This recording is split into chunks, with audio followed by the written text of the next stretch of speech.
रणवीर से मैंने कहा कि आपको अपना फ़ैसला इस आधार पे नहीं करना चाहिए कि लोग आपको समझ पाएँगे या नहीं समझ पाएँगे। मैंने कहा कि इस कैलकुलेशन के आधार पर चलना चाहिए कि ज़िंदगी में आप किन चीज़ों को गलत और किन चीज़ों को सही समझते हैं। फ़ैसले का ये आधार नहीं होना चाहिए कि किसको बुरा लगेगा और किसको अच्छा।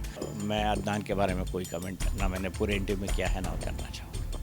मैं शांत हूँ नहीं, मैं शांत रहा, लेकिन मैं अरमान की जगह होता तो मैं शायद विशाल पर झापड़ कभी ना चलाता, क्योंकि मैं हिंसा को न पसंद करता हूँ।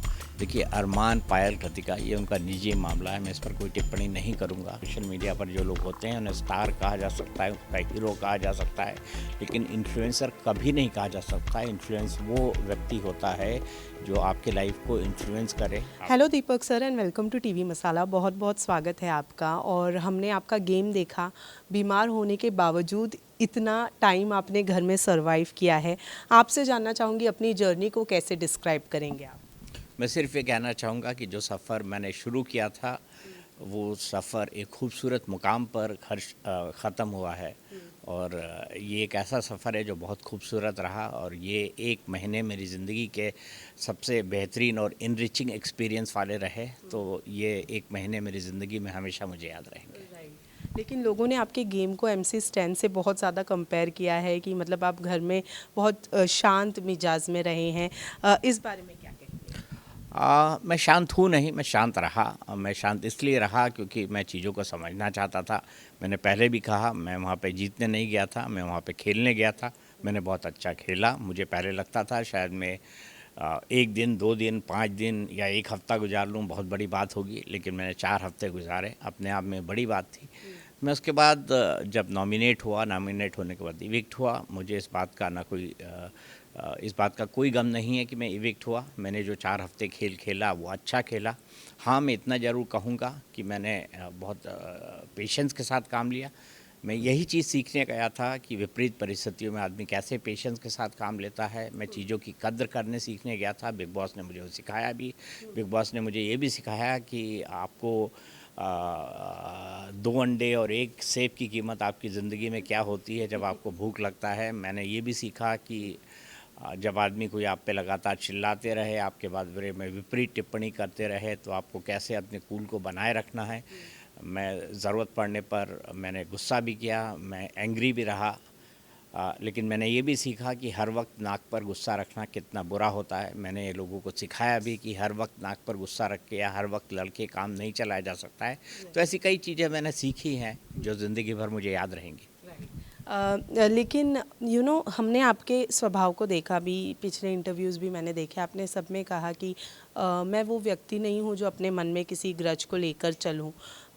लेकिन एक इंसान होने के नाते एक इंसान का स्वभाव होता है, दोस्त का पीठ पर खंजर भोंकना क्या दिमाग में आया? क्योंकि रणवीर ने जिस तरीके से आपको नॉमिनेट किया, क्या कुछ तो इंसान होने के नाते आया होगा मन के अंदर?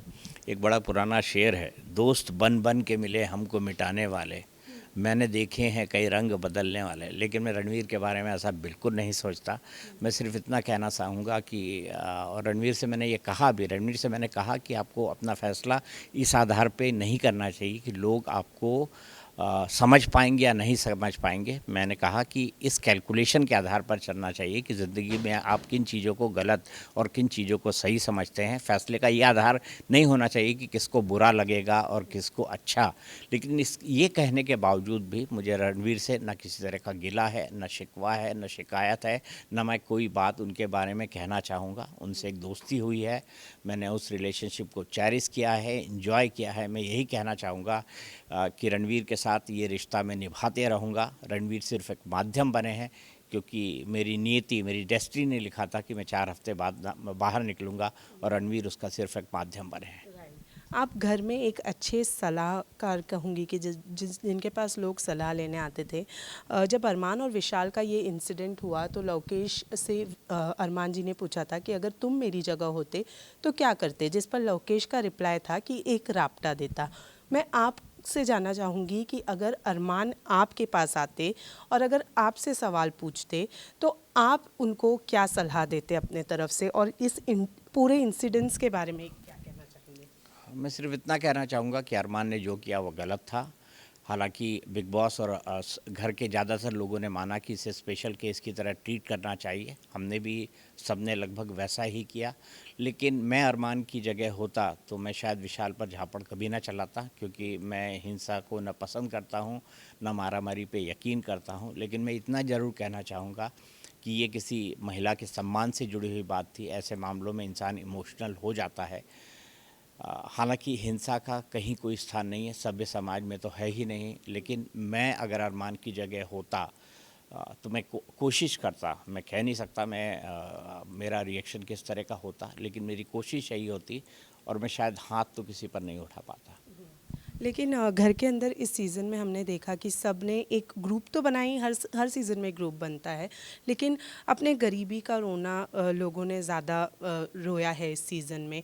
और साथ ही में मैं ये भी जानना चाहूँगी कि जिस तरीके से अरमान, कृतिका और पायल के रिश्ते को इस सीज़न में दिखाया गया है, उस पर आपकी क्या ओपिनियन है? देखिए, अरमान, पायल, कृतिका ये उनका निजी मामला है। मैं इस पर कोई टिप्पणी नहीं करूंगा। शो में उन्होंने कैसे खेला, कैसे बोला, उसके बारे में मैंने अपनी राय ज़रूर रखी है। ये उनकी व्यक्तिगत ज़िंदगी है, वो उसको किस तरीके से जीना चाहती है।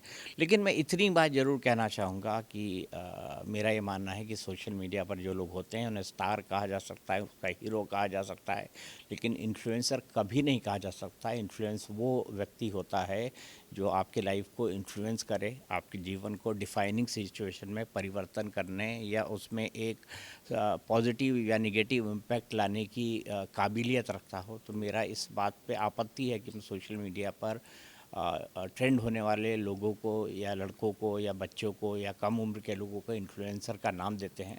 मुझे लगता है कि इस शब्द के बारे में हमको पुनः परिभाषित करने के बारे में सोचना चाहिए। क्या मैं ये समझूं कि ये जो आपने कहा है वो अदनान अदनान के लिए है?